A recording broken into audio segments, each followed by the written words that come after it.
Buen día con todos. Empezaré a explicar lo que es la antropología filosófica. Es una rama de la filosofía que se preocupa por investigar la esencia del humano y su relación con el bien y la verdad. La historia de esta rama comienza con Aristóteles y su libro de Ánima, donde habla de los tipos de almas. Luego siguen los grandes comentarios. Podemos destacar autores como Avicena, Santo Tomás de Aquino, Francisco Suárez, quienes tienen comentarios de Ánima y organizan lo que se habla en este libro. Luego entran a tallar la sistematización con Christian Wolff, el cual es un pensador alemán que sistematiza la filosofía. Finalmente nace la antropología moderna, con Franz Brentano y Max Scheler, quienes acuñan el término de antropología filosófica. El ser humano contiene varias dimensiones. Por ejemplo, la sensibilidad, que es el conocimiento del mundo que nos rodea. Aparte de los 5 sentidos que tenemos otros sentidos físicos, como la senestesia y la sinestesia, y sentidos internos como sentido común, imaginación, fantasía, memoria, estimativa, cogitativa. Además, poseemos inteligencia. El ser humano no solo es capaz de percibir la realidad, sino también la analiza. Así, descubrimos 3 tipos de actos: simple aprehensión, juicio y razonamiento. Después de desarrollar el tema, se identificaron otros actos, como capacidad de adaptación, captación de situación, inteligencia interpersonal, inteligencia espacial, etc. También tenemos una parte afectiva, que es la reacción a los sentimientos. La estructura de los afectos se puede descomponer en tendencias instintivas, afectos adquiridos y tendencias innatas espirituales. Además, somos seres con voluntad, o sea, tenemos capacidad de entender racionalmente. Tenemos pasiones, como los animales.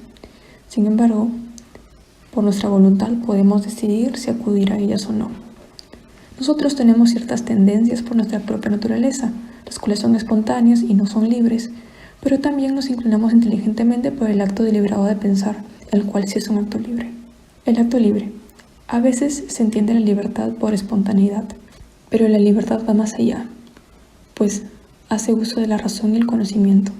Además, son importantes el dominio de sí mismo y la ausencia de coacción y violencia. El ser humano es un ser relacional y social. Según Aristóteles, el ser humano es un animal político, o sea, un animal ciudadano, y esta sociedad se basa en la capacidad del habla de las personas.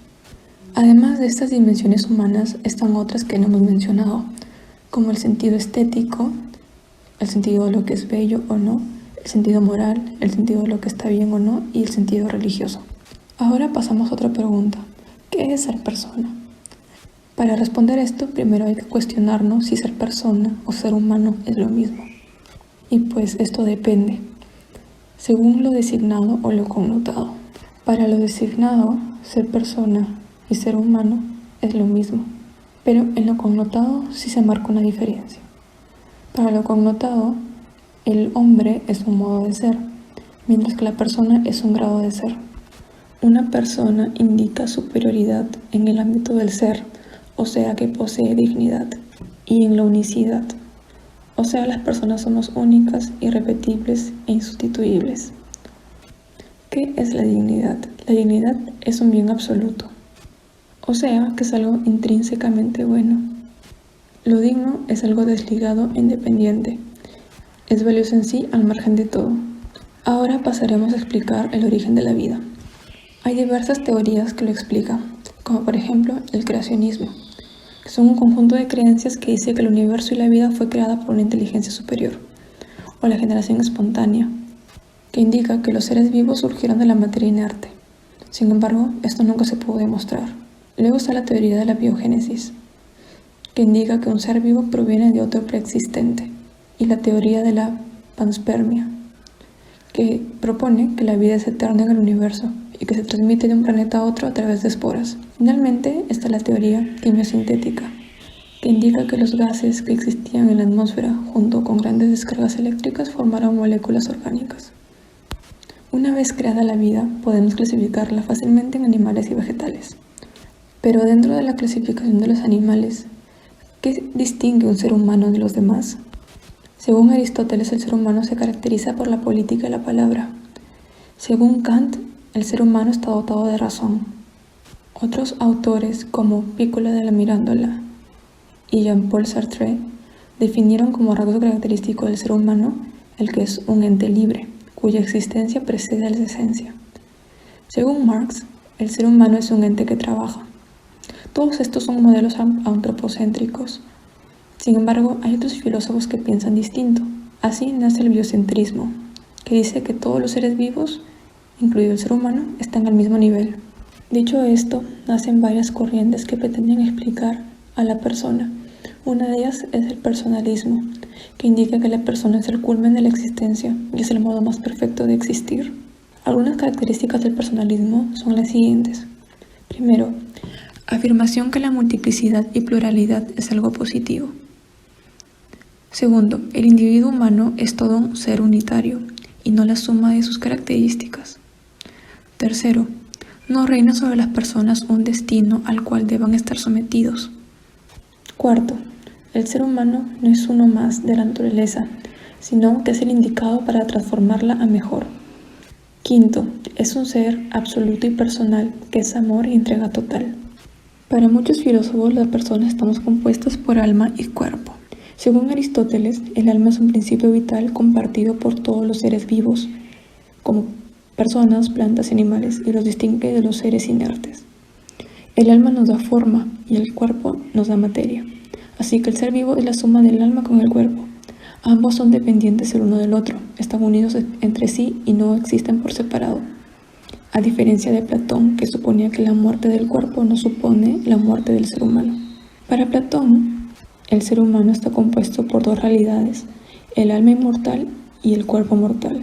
Sin embargo, para Aristóteles, nosotros somos compuestos de una sola realidad, ya que el alma y el cuerpo son uno solo.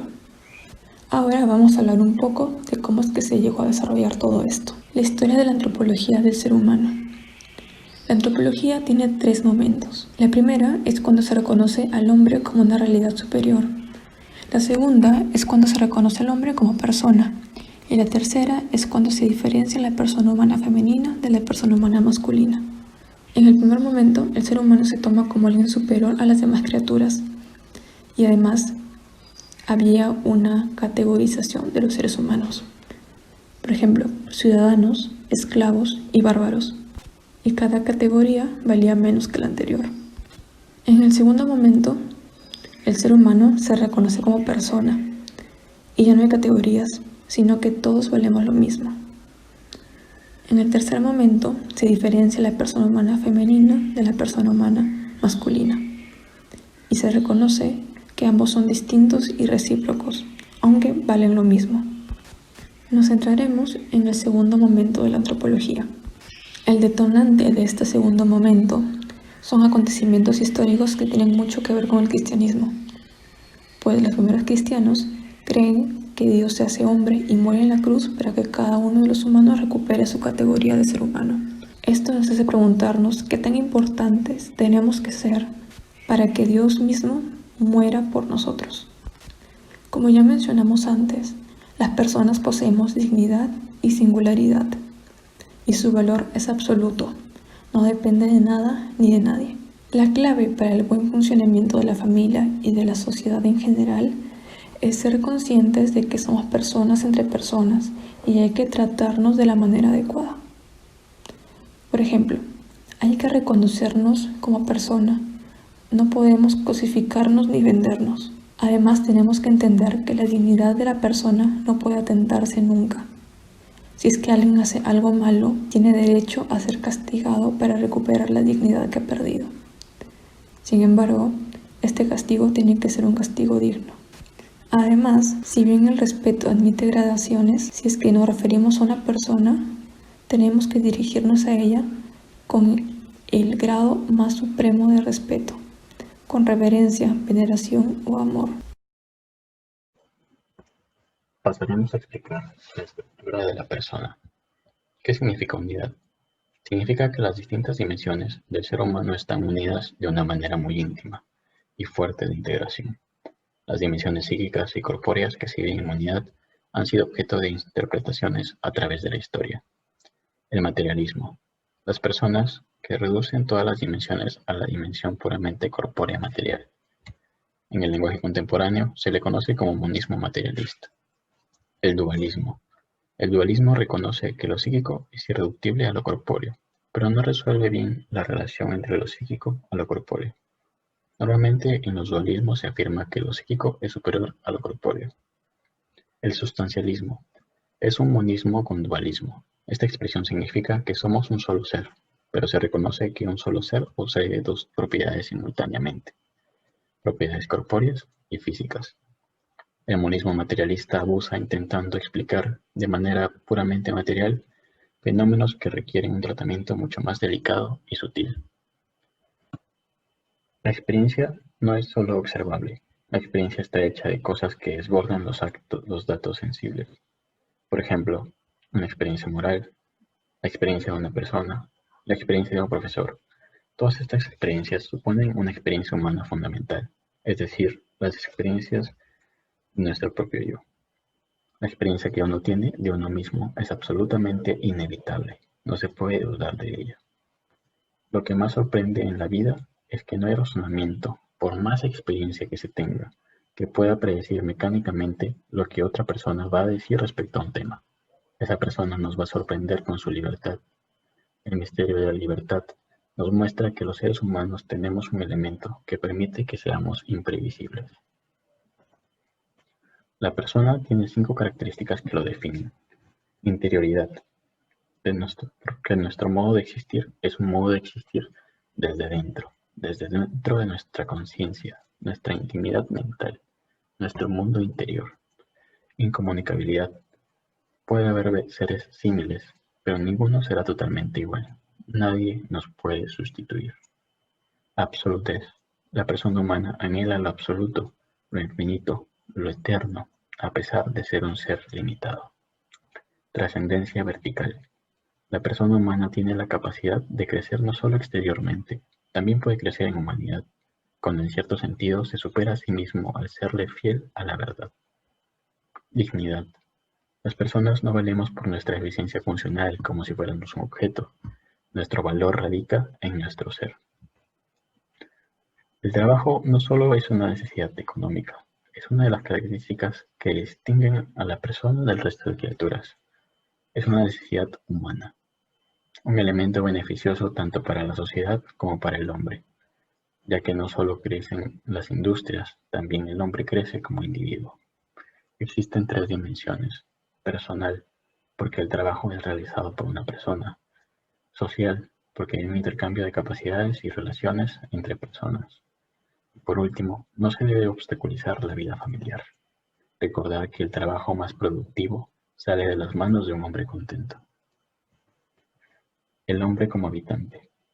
Habitar es conocer la luz, las dimensiones, las personas y el espacio. Habitar es un arte. El hombre es el único que adapta su medio a él, modificándolo según sus necesidades. Se habita en donde los instrumentos que usa para satisfacer sus necesidades existan. La posición de un territorio es imprescindible para la existencia y la seguridad de las comunidades humanas. El hogar. El hogar es un lugar donde uno recibe cariño, amor, comprensión, donde la persona puede desarrollarse, donde es escuchado. Todos tenemos derecho a tener un hogar donde uno puede expresarse como uno quiere. El hogar debe ser público y privado. Público, para toda persona que necesite a alguien venga a nuestra casa y sepa que ahí lo vamos a escuchar. Privado, porque no debemos perder nuestra esencia. Si la casa está llena de humildad, de buenas cualidades, no tengo que dejar que la atmósfera egoísta, soberbia de la calle nos penetre. Y es importante que tanto el padre como la madre estén en el hogar, ya que el niño que goza de un padre presente se vuelve más rico emocionalmente, cognitiva y actitudinalmente. Desarrollan capacidades al enfrentar estrés o situaciones extremas, las cuales no tendrían en el caso de formarse exclusivamente con el estilo materno, que se destaca por ser más protector, cuidadoso y de evitar riesgos. La tecnología y el problema ecológico. La tecnología puede afectar de forma positiva y de forma negativa, como todo lo que ocurre. Ya no es un instrumento, es un entorno en el que nos movemos, producimos, consumimos, nos comunicamos, nos entretenemos, hacemos una variedad de habilidades, por lo tanto, naturalmente afecta nuestras vidas. Ha cambiado nuestros hábitos de consumo, de producción, de comunicación, y por esto se puede decir que la tecnología afecta a la naturaleza y al hombre mismo. La tecnocracia, llevada al extremo, es lo opuesto a la democracia. Para la tecnocracia, el bien común puede identificarse objetivamente con base a saberes especializados, donde el sentir de los ciudadanos es prácticamente irrelevante. Para el tecnócrata, los ciudadanos no saben, no pueden decidir nada que no sea votar cada 3 o 6 años. Los tecnócratas engañan a la sociedad y engañan a los políticos porque los hacen creer a todos la falacia de que son un gestor neutral. Las relaciones interpersonales. La persona humana necesita relacionarse para que su existencia adquiera sentido. El filósofo Emmanuel Levinas dice que para aproximarse al otro se requiere de un diálogo en el que permitan adentrarse en el pensamiento de otro. Se debe tomar al otro como un igual al yo y percibir las diferencias como una posibilidad de enriquecimiento. Dado que se necesita del otro, despreocuparse de este o dañarlo implica un ataque indirecto a uno mismo. La relación cara a cara es lo que humaniza la interacción. En el rostro se refleja vulnerabilidad del ser humano y al apreciarla se hace evidente la responsabilidad que se tiene con el otro. El rostro es más que su rostro fisiológicamente hablando, sino que se reviste de una significación ética. Así, el bien consiste en la entrega desinteresada al otro, generosidad incondicional y relaciones métricas con el otro. La generosidad es asimetría, es dar sin que aquello esté condicionado por lo que va a recibir a cambio.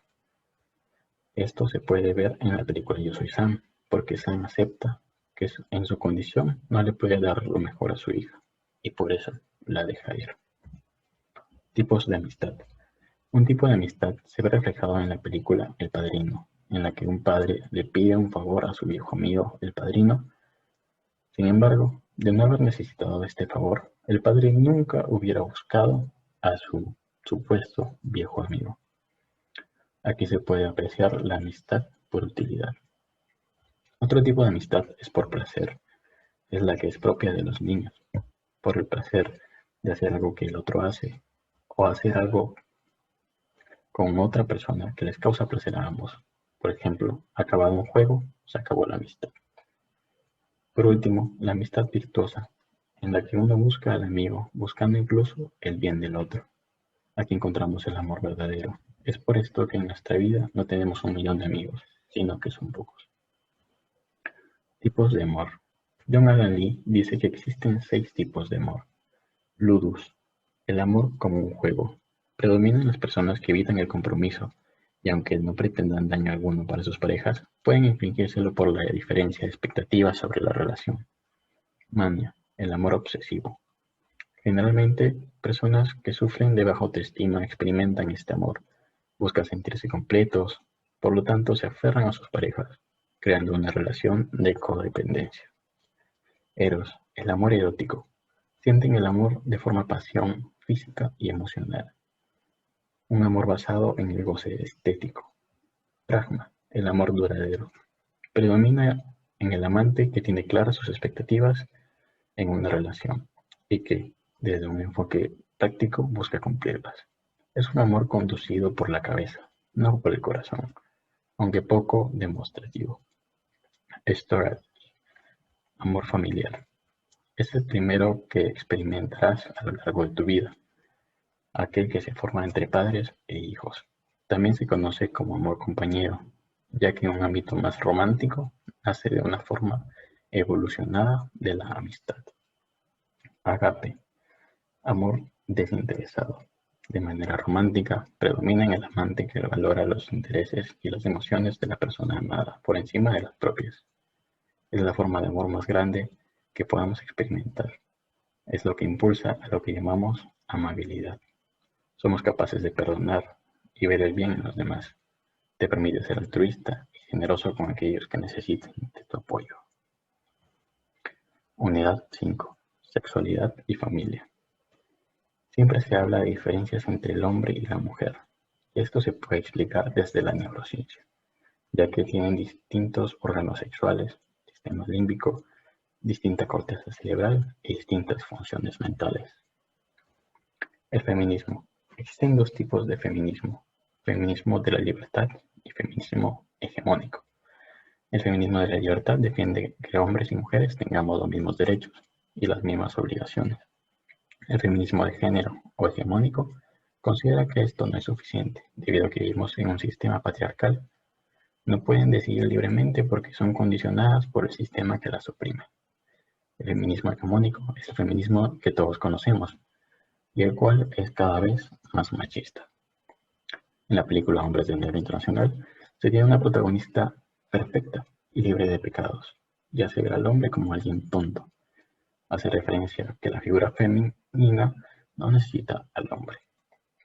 Y ser hombre a nivel psicobiológico es mucho más difícil que ser mujer, ya que deben diferenciarse de la mujer después de haber nacido de una, de haber tenido primero órganos femeninos y luego masculinos, y de haber visto por primera vez al nacer a una mujer. Estamos acostumbrados a que los personajes masculinos son o aprenden a ser autónomos, descarados y físicamente fuertes, o al menos que son ocurrentes, revoltosos y carismáticos. Acostumbrados a ver hombres que son rápidos para la violencia y lentos para la diplomacia. Sin embargo, esto no indica una buena masculinidad. Una fantástica masculinidad es la de Newt en la película Animales Fantásticos. Él tiene una callada, vulnerable, aunque segura forma de masculinidad. Lo verdaderamente especial es su empatía. Es bueno de corazón y simple. Lo que caracteriza a Newt es que es sincero, cariñoso y sensible. Esa sensibilidad muchas veces es visto como una debilidad, porque el cariño y la sensibilidad son estereotípicamente asociados con mujeres y feminidad. Sin embargo, esto debe ser visto más como una fuerza que como una debilidad. Y en esta película, al derrotar al monstruo, es visto como una tragedia. Una tragedia porque no pudieron salvar a este monstruo al dejar que sea malo. La sexualidad humana. La sexualidad humana tiene un sentido humano, por ello es algo valioso. Sexualidad es la dimensión humana en virtud de la cual la persona es capaz de una donación interpersonal específica. El gesto del acto sexual es la manifestación del amor especial entre varón y la mujer.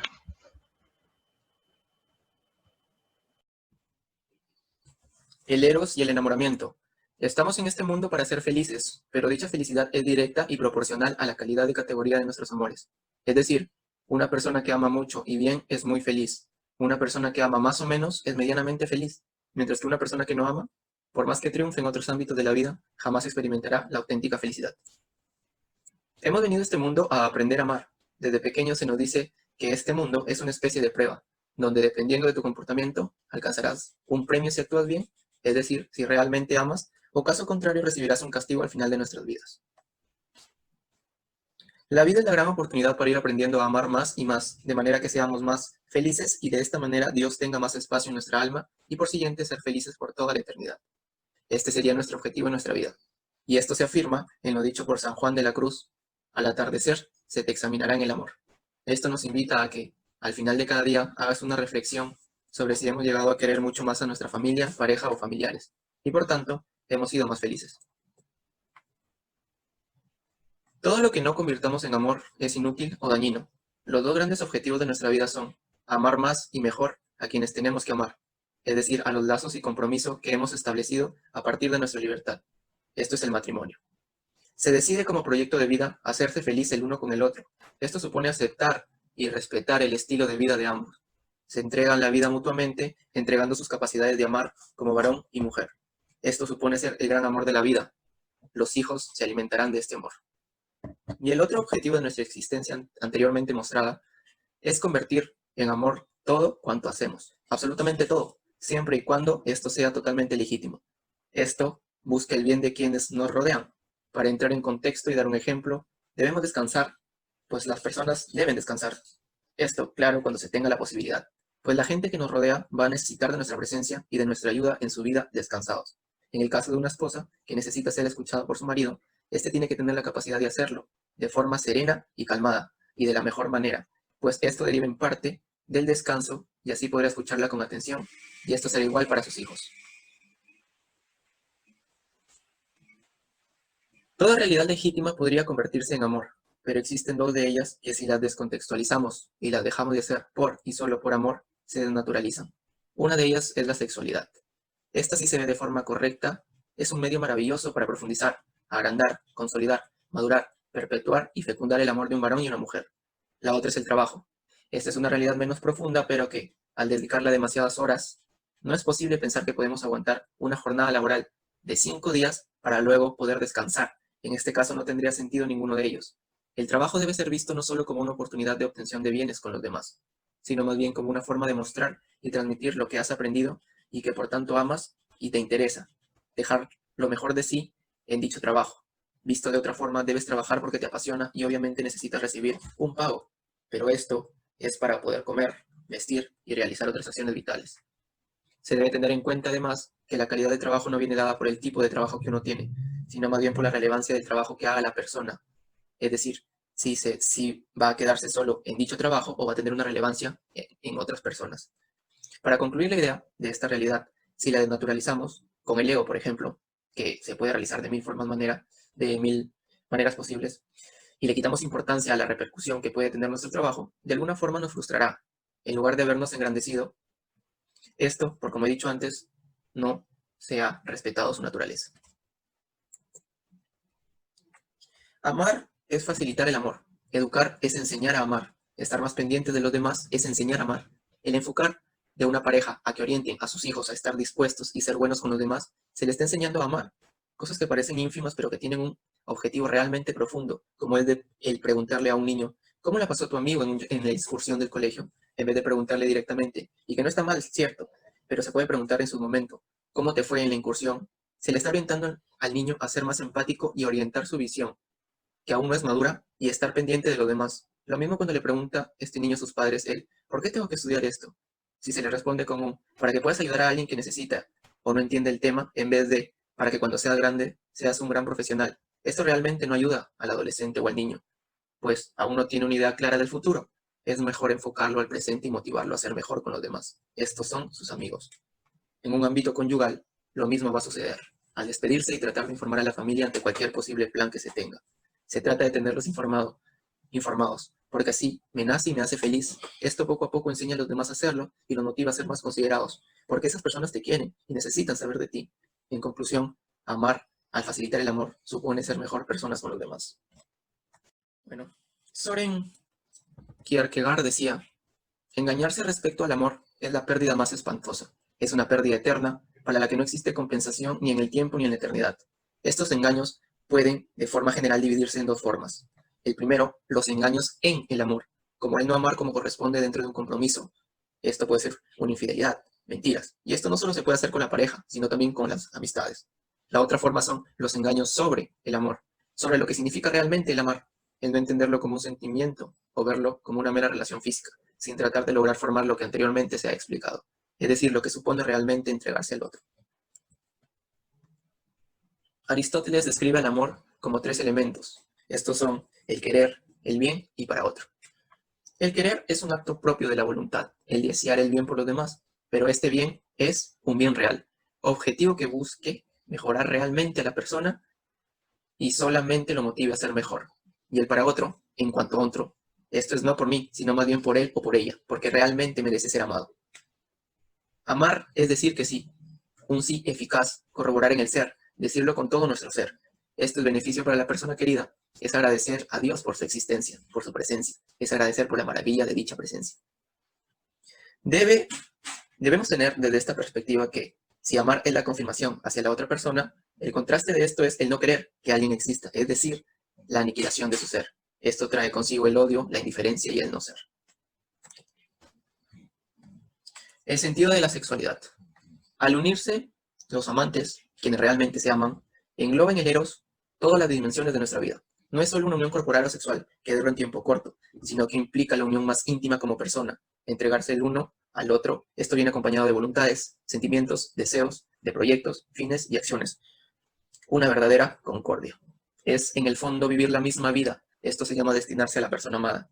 La forma de don de sí, que constituye la felicidad más alta. Dar un don, que es uno mismo.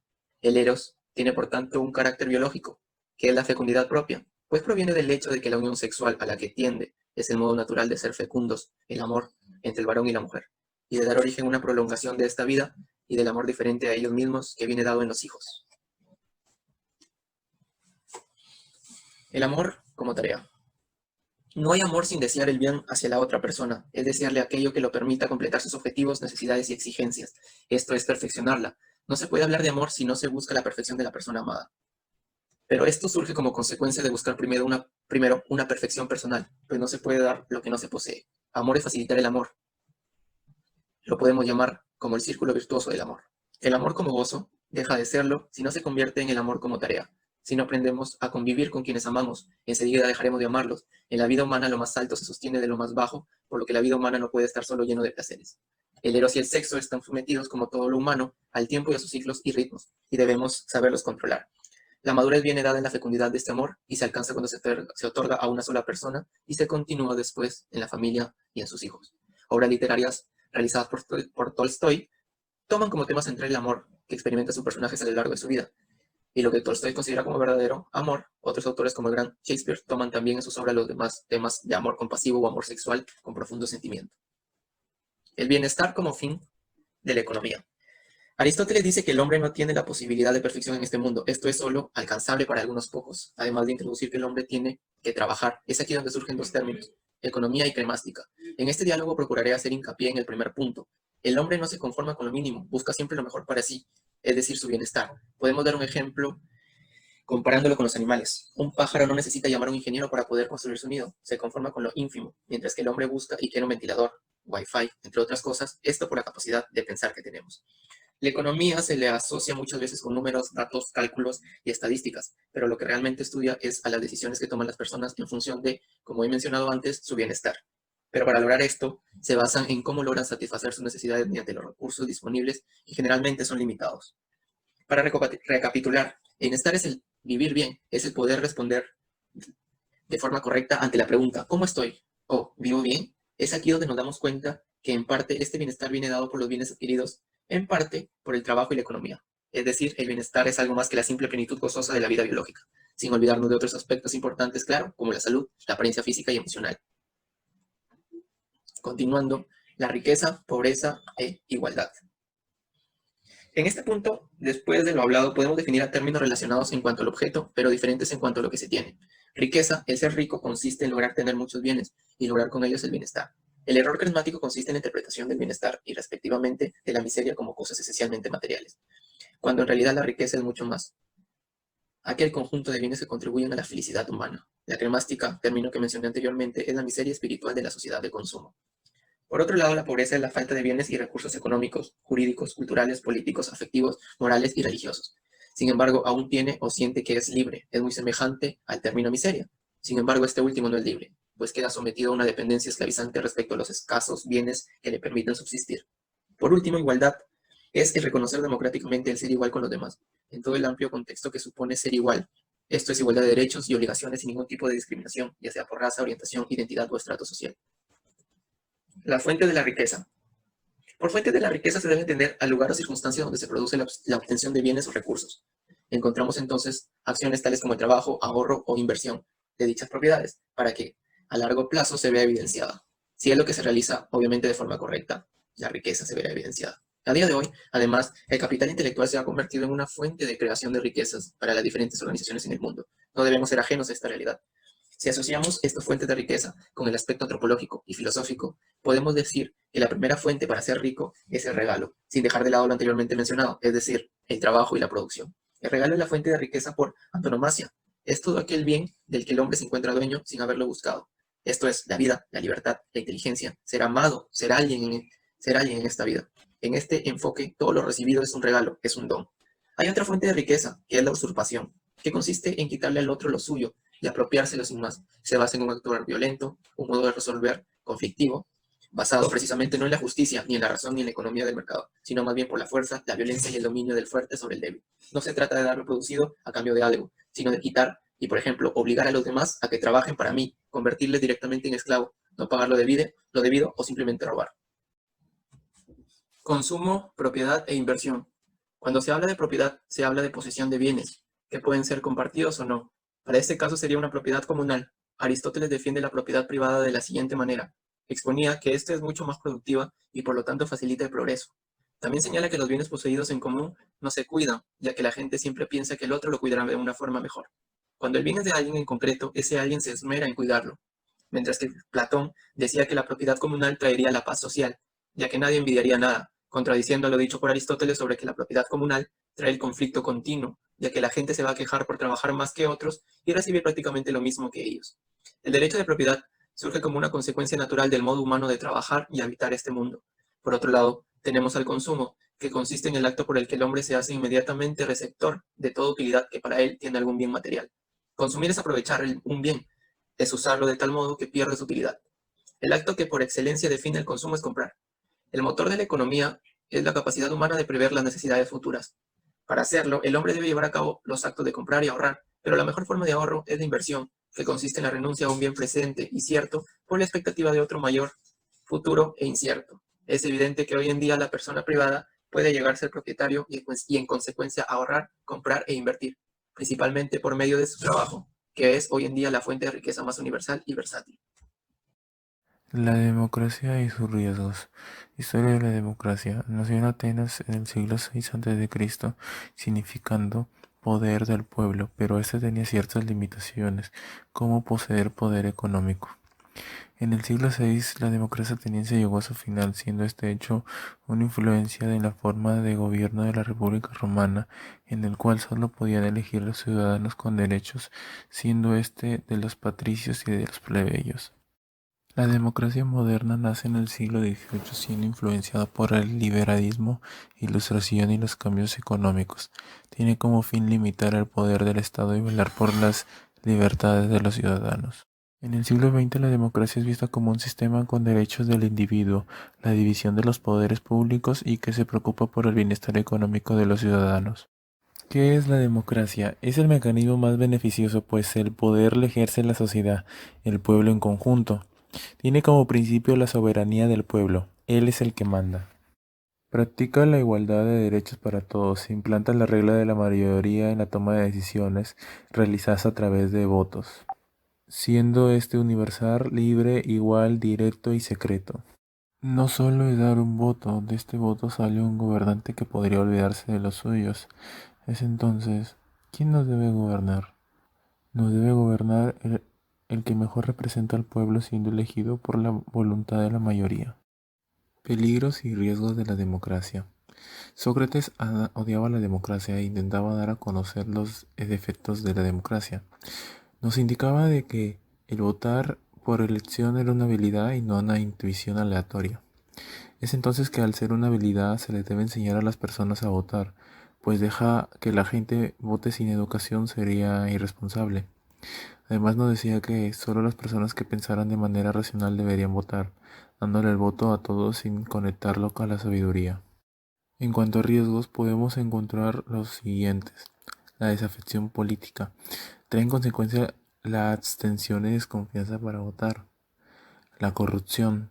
Que los representantes electos desentiendan el interés común y utilicen su poder para promover beneficios en particular, trayendo consigo sobornos, tráfico de influencias y peculados. El narcotráfico, porque se genera mucho poder económico a través de la delincuencia, generando preocupación en el pueblo y llegando a vivir con miedo.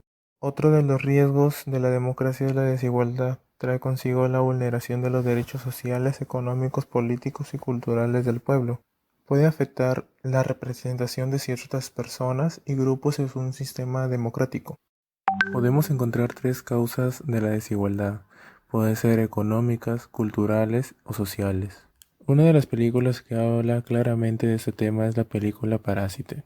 Esta película nos representa diferentes desigualdades. Por ejemplo, está la desigualdad material, representando a la familia adinerada en lo más alto de la ciudad, mientras a la familia pobre en lo más bajo. Ellos en una lluvia pierden todo. Muestra una comodidad distinta, se nota la gran desigualdad material. Luego tenemos la desigualdad social. Esto se da mediante el olor a la ropa que tenían la familia pobre. El olor representa a la pobre. Además, la señora Parr elegía a sus trabajadores no por méritos, sino por una red de contactos. Luego tenemos la desigualdad moral y la desigualdad psicológica. En la psicológica nos da a entender que el que vive arriba representa quienes son los más racionales y el que vive abajo son los que actúan por impulso. La felicidad y el sentido de la vida. La felicidad es a las personas lo que la perfección es a los entes. Leinis. La felicidad es todo a lo que aspiramos, es el bien último al que aspiramos, pero para esto debemos estar bien. En vano se buscará la felicidad en el exterior. Modelos erróneos de la felicidad. Tenemos el nihilismo, que afirma que la vida carece de sentido. Tenemos la postura pragmática, que es el interés. Consiste en que toda felicidad se basa en sus propios intereses. La postura contemporánea identifica la felicidad como ausencia del dolor y el poder del dinero. Para estas personas la felicidad solo es tener dinero. El deseo de tener más bienes les da satisfacción a ellos. Paradojas de la felicidad. La felicidad no puede intentarse como objeto directo, sino que sola llega a producirse cuando no es directamente perseguida. Al contrario, cuando más se busca la felicidad en sí, más se pierde. Víctor Frankl. Podemos decir que la felicidad es un efecto colateral. Si se provoca algo, eso trae como consecuencia la felicidad. Dicho efecto tiene un fundamento. Si éste se logra, la felicidad viene por sí misma. Si buscamos la felicidad directamente, sin un fundamento, podríamos llegar a sentir un vacío existencial. Debemos de saber distinguir la felicidad como deber y como derecho, pues como derecho es independiente de uno mismo. Buscamos la felicidad propia, la cual podría traer malas consecuencias. El secreto de la felicidad es el amor. Debemos de ver el amor que coloca cada persona al hacer una acción. Además hay que buscar ayudar a los demás para ser felices. La persona humana cuando ama se descubre a sí misma, siendo el secreto de la felicidad el amor. Un amor que nunca se desgasta es el secreto de la felicidad. El sentido de la vida. El sentido de la vida podemos describirlo como la percepción de la trayectoria satisfactoria o insatisfactoria de nuestra vida. Una de las preguntas que las personas se hacen es ¿por qué estoy en este mundo? Como sabemos, la felicidad es proporcional al amor. Quien ama mucho es feliz. Nosotros hemos venido para aprender a amar. La vida es la oportunidad que se nos da para amar. El sentido de la vida no se identifica con la felicidad, pero es condición de ella. Nosotros tendemos a sustituir sentidos por sensaciones, y esto es malo cuando se pierde el sentido de la vida, siendo comportamientos malos. La felicidad no es lo que nos pasa, sino cómo interpretamos lo que nos pasa, conectándonos en el presente, dejando atrás el pasado y mirando con ilusión al futuro. Debemos de dejar atrás la ansiedad. Los límites del hombre. Entre los límites del hombre se encuentra el dolor, el sufrimiento, el miedo. Una de las posibilidades que tiene el hombre es morir, y es una idea que lleva el miedo al hombre. Es una idea también que se posterga. Heidegger la describía como el aún no, y lo complementaba con lo que falta. Pero existe la muerte porque es una posibilidad y nosotros estamos arrojados a los posibles. Heidegger también describía la ausencia inauténtica y la ausencia auténtica. La ausencia inauténtica negaba morir y la auténtica asumía la idea de la muerte. También nos decía que la muerte era intransferible porque era propia de nosotros mismos. Moríamos cuando el aún no deja de existir, ahora dejando de ser. Para el hombre es inminente morir y es lo que debemos asumir, siendo una inminencia fundante. Además, la muerte es irrebasable, porque después de la muerte no hay nada, es además irrepetible. Y eso de no saber si vamos a morir o no, no debe ser una angustia, no debe ser un sufrimiento, debe ser algo que nos motive a vivir con más alegría. El hombre doliente. El hombre al hacer suyo el dolor físico lo interioriza y lo convierte en sufrimiento. De una u otra forma todos acabamos por ser hombres dolientes. Pero debemos saber diferenciar entre sufrimiento y dolor. Pues el dolor es aquel que no se puede evitar, mientras que el sufrimiento es la reacción ante malas experiencias, siendo esta dañina, pero se puede evitar aceptando el dolor, siendo el sufrimiento opcional. Dentro de este tema tenemos la película Wonder, el cual nos muestra que nosotros intentamos buscar una identidad, pero lo que nosotros debemos hacer es ser únicos, enfrentando a nuestros miedos. Debemos de dejar de cuestionar nuestra realidad y afrontarla. Luego tenemos la película Matrix, el cual nos da a entender de que nosotros vivimos dormidos porque vivimos atrapados de nuestros miedos y queremos un futuro, pero no olvidamos nuestro pasado.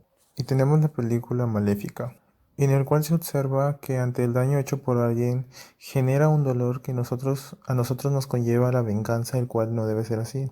La persona debe saber perdonar y volver a confiar.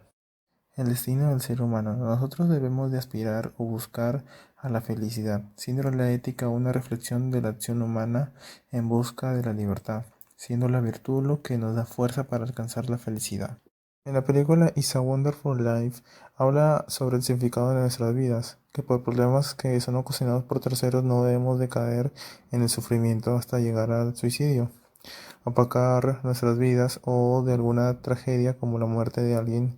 Esto se debe de asumir y debemos de crecer.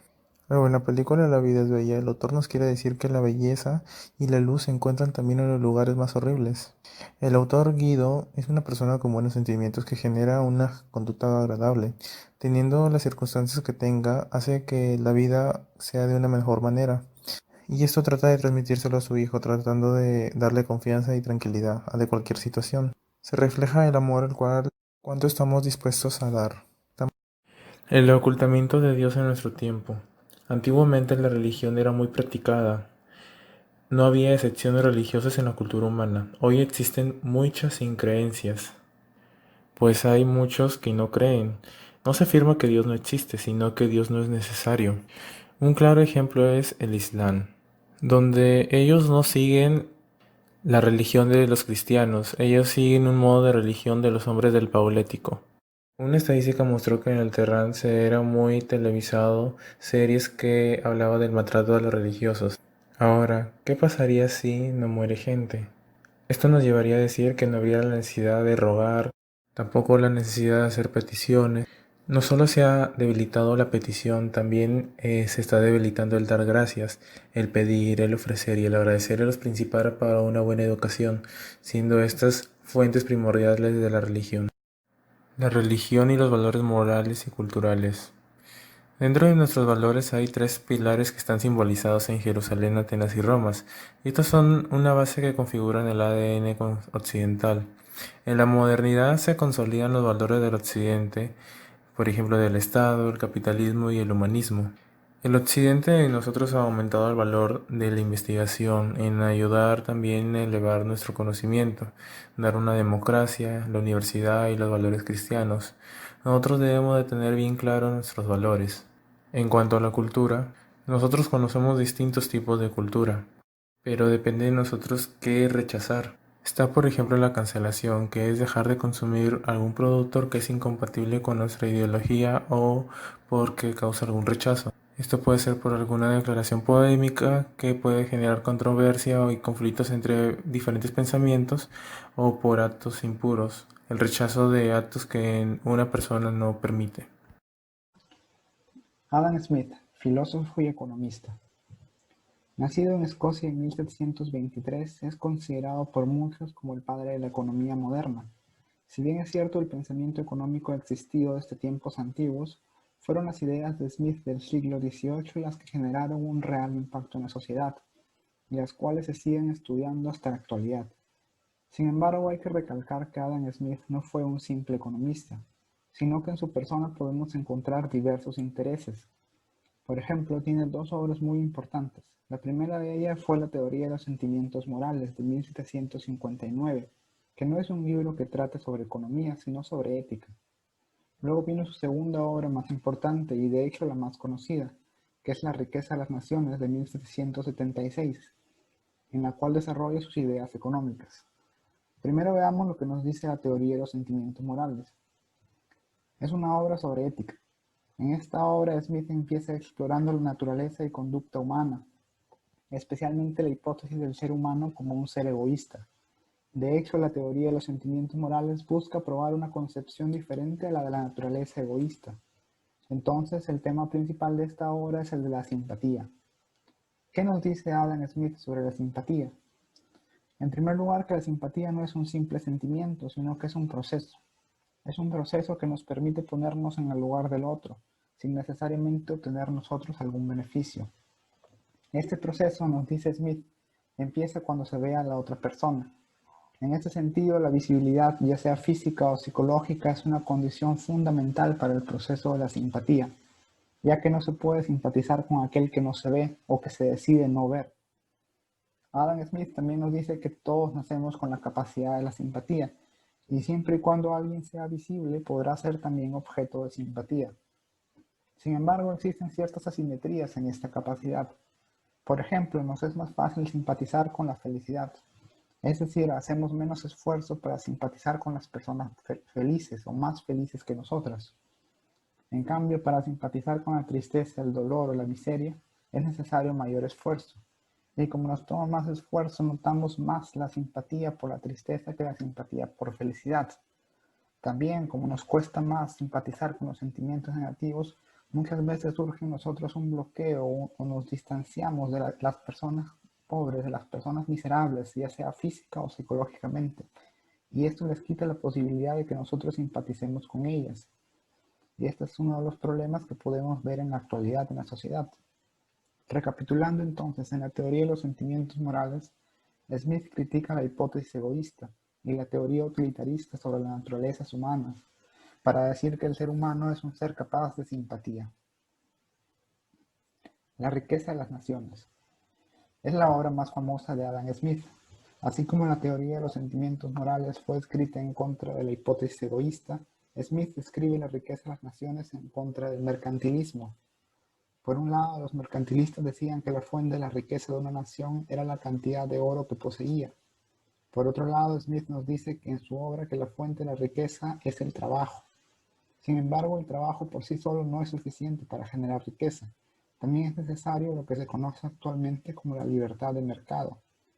Es decir, la acumulación de riqueza solamente se puede lograr liberando las actividades comerciales entre ciudadanos de los controles del gobierno.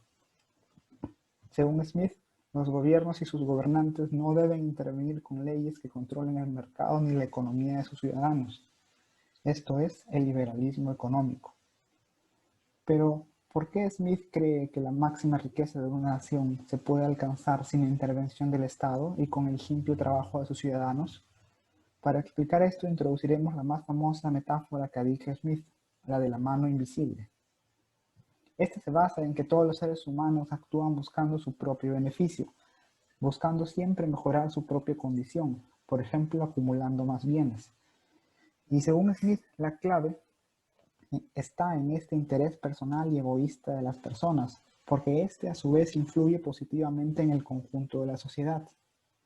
Pero ¿cómo puede ser posible que el interés personal y egoísta favorezca el desarrollo de la sociedad?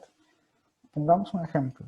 Un panadero tiene como motivación para hacer pan los beneficios que va a obtener al venderlo, es decir, su interés propio.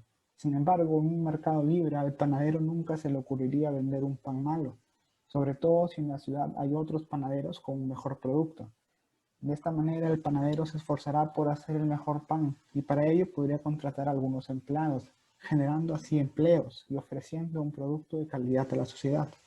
Todo esto mientras buscaba su beneficio personal. En resumen, la mano invisible se apoya en la ley natural de la oferta y la demanda, y nos dice que a partir del interés personal se puede llegar hacia el bienestar máximo de la sociedad, y mientras menos se intervenga con controles desde el gobierno, más sencillo será este camino. El problema de Smith.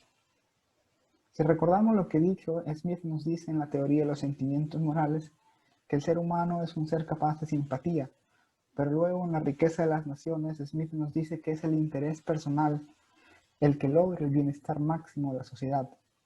¿Acaso no se contradicen estas dos hipótesis? De hecho, esta aparente incongruencia de ideas entre las dos obras más importantes de Smith es lo que se conoce como el problema de Adam Smith.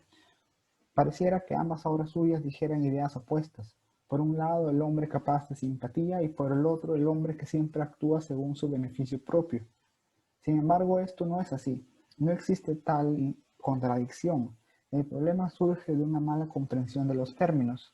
Se entendió simpatía como altruismo o benevolencia, e interés personal como egoísmo, y ninguno corresponde a los conceptos que ha dicho Adam Smith.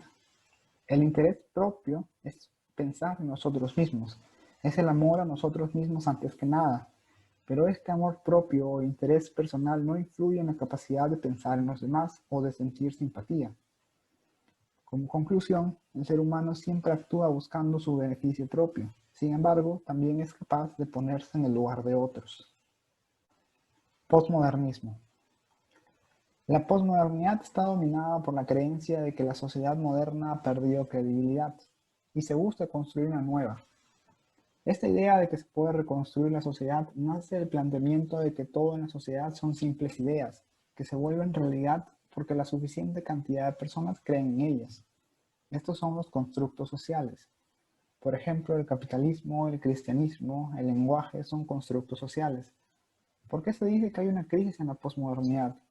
Actualmente se suele decir que algo es un constructo social para criticarlo, para restarle importancia o para ganar un argumento. Sin embargo, no por el hecho de que algo sea un constructo social significa que necesariamente es algo malo, ni tampoco todo en realidad son constructos sociales. Lo que se debe hacer en medio de esta crisis es dejar de buscar imponer nuestras ideas por la fuerza, porque nos desagraden las ideas predominantes de la actualidad, y en su lugar buscar fomentar el diálogo. La realidad es ofensiva. Cuando vemos en los medios o en las redes sociales algo ofensivo, buscamos censurarlo o cambiarlo por otro aspecto de la realidad. Sin embargo, la mayoría de veces estos contenidos son ofensivos para un grupo de personas, y si lo cambiamos se suele ofender entonces a otro grupo de personas. Y la verdad es imposible que la realidad se adapte a las ideologías de todas las personas. Por eso decimos que la realidad sí es ofensiva, no porque sea fea siempre, sino porque siempre habrá algún grupo de personas que se sentirá ofendido porque lo que ve no va con sus ideales. Por otro lado, la censura en exceso puede ser contraproducente. Al censurar contenido ofensivo nos hacemos más ciegos, decidimos ignorar aspectos de la realidad. Por ejemplo, querer censurar de la televisión imágenes de extrema pobreza o de delincuencia no cambia nada en la realidad. La realidad seguirá siendo la misma, con pobreza y con delincuencia. No podemos decidir ignorar la realidad porque no nos guste lo que vemos. Debemos, en cambio, tomar acción para mejorar aquellos aspectos que están mal en ella y que pueden mejorarse. En este sentido, la ignorancia no es felicidad. La ignorancia nos hace más vulnerables o más fáciles de ser engañados. En realidad, al buscar la ignorancia para ser más felices, lo que hacemos es ser más indiferentes. Decidimos no lidiar con los problemas que nos rodean, con la realidad ofensiva que hay allá afuera. La ignorancia en exceso no permite que progresemos. La soledad de estar siempre conectado. La soledad en realidad no es algo malo, sino que es algo necesario para la reflexión y para la introspección. Pero en la era actual en la que vivimos, rodeados de redes sociales, en las cuales estamos siempre conectados, es difícil que la soledad llegue a darse de forma plena, porque cuando empezamos a sentirnos solos, buscamos esa compañía y entramos a las redes sociales y la gran cantidad de noticias de otras personas nos hacen imposible estar en calma y solos para reflexionar. Pero tampoco nos generan esa compañía real que buscamos, solamente nos dan conectividad. Para relacionarnos realmente con otras personas necesitamos más que simples likes, más que comentarios o más que un número de seguidores en las redes. La mentira de la tolerancia. Se suele tildar a la tolerancia como una virtud, aquella que favorece la inclusión y la diversidad. Sin embargo, cuando decimos que toleramos algo o a alguien, no quiere decir que sentamos empatía por esa persona, sino que hablamos desde una postura de superioridad moral. Yo te tolero, entonces yo soy el que te dejo ser, no es al revés, porque yo soy mejor que tú. En realidad, esta es una postura de soberbia. No se puede tampoco tolerar todo, porque si se tolerara todo, tampoco deberían tolerarse a los intolerantes o a la intolerancia misma. Y esto no puede ser así. De hecho, ser tolerante implica ser intolerante con la intolerancia en exceso. Así, la intolerancia en la cantidad adecuada es necesaria, mientras que la intolerancia en exceso es perjudicial. Entonces nos podemos preguntar a qué se debe ser intolerante entonces. Hay que ser intolerantes con las cosas injustas. Hay que ser intolerantes con aquello que no nos gustaría que nos pase a nosotros. Hay que ser intolerantes hacia lo que está mal con la realidad, porque lo que no podemos ser es ser indiferentes.